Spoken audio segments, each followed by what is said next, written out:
So taking a look at Jerry Palm's top 4 seeds as they sit right now. Auburn definitely in the picture, of course. Bruce Pearl and the crew there. 18 straight wins, now 21-1. Gonzaga, we saw they dismantled San Diego by 30. Big 12 representing Baylor and Kansas. Oh, by the way, they will meet this weekend. We talk about the top 2 of that conference. All right, time to welcome in senior college basketball writer Jerry Palm to break this all down here on the court here. And Jerry, I want to break down each conference, the floor and ceiling when it comes to the bids, starting out west with the Pac-12. Yeah, the Pac-12 is having a rough year. I mean, great teams at the top. Arizona and UCLA, we saw last night. Either could be a potential Final Four team. But once you get past that, USC, maybe. But, you know, after that, it's maybe one other team can play their way in. The Pac-12 looks like 3 or 4 teams, maybe 4 at most. All right, 3 or 4 out in the Pac-12 there. Of course, Arizona, UCLA, USC in the picture. We'll see how that pans out. How about the Big 12? Currently, they have 5 of the rankings with Kansas leading the way, but you can't count out Baylor, Texas Tech, TCU, Texas, and also Iowa State there, 20th in the lane. What do you got there? Yeah, this is a very deep league in terms of potential tournament teams. One team, Oklahoma State's ineligible. Kansas State is the only team other than that doesn't have a shot. So that's 8 teams with a chance to make the field. Now, this conference has the record for the highest percentage with 7 in the tournament out of 10.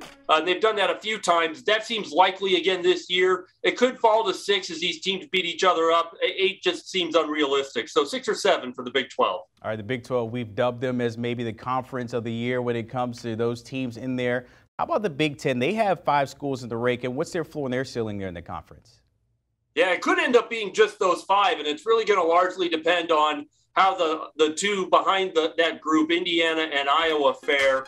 Indiana's been playing very well at home, have yet to get that quality win away. Iowa's best win is Indiana, actually, on its home floor. So, you know, those 2 have some work to do, but I would be surprised if it ended up being fewer than 6.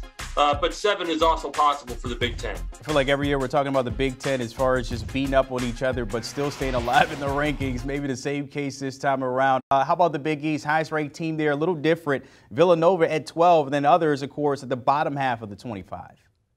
Yeah, this is a league that also has some really good depth.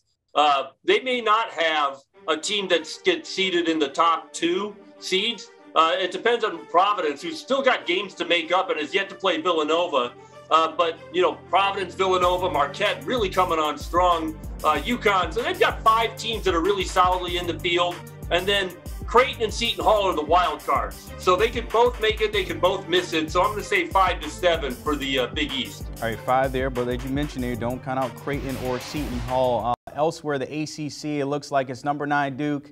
And then that's it. They're the only ones in the top 25. It's a mixed bag there in that conference. You can look at all the schools there, but what's your floor and ceiling for this conference here, outside of Duke, of course?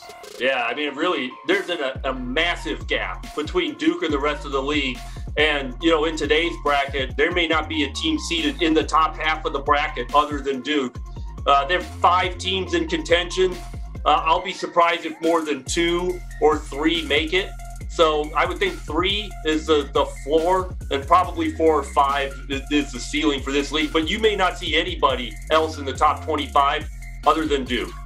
If you're looking at this right now, Jerry, can you give me the 3 that you might see? You know, because Florida State is still there. They're always there. UNC, of course. Notre Dame and Miami right behind Duke. But what are your 3 coming out of the ACC?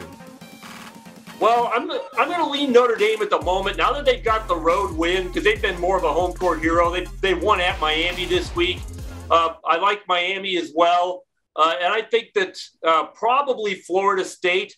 But Florida State just hasn't been consistent. North Carolina and Wake Forest are other contenders as well, but neither one of them has really shown a sign that they can get the kinds of wins they need to push up the bracket. Of course, Carolina gets Duke this week, so, you know, that could change. We'll see how that pans out there. All right, Saturday, very impactful when it comes to bracketology. Your most important game. I know there's probably more than one, but give me that number 1 at the top of your list heading into the weekend. Yeah, I'm going to go with USC at Arizona. USC is a team that's in the rankings for no good reason. I mean, they've got 3 losses, 2 to Stanford and 1 to Oregon. So those are not tournament teams, but not far from being tournament teams. But their best win is San Diego State. And they don't have a lot of chances to pick up eye-popping wins in this league because there's no depth to it.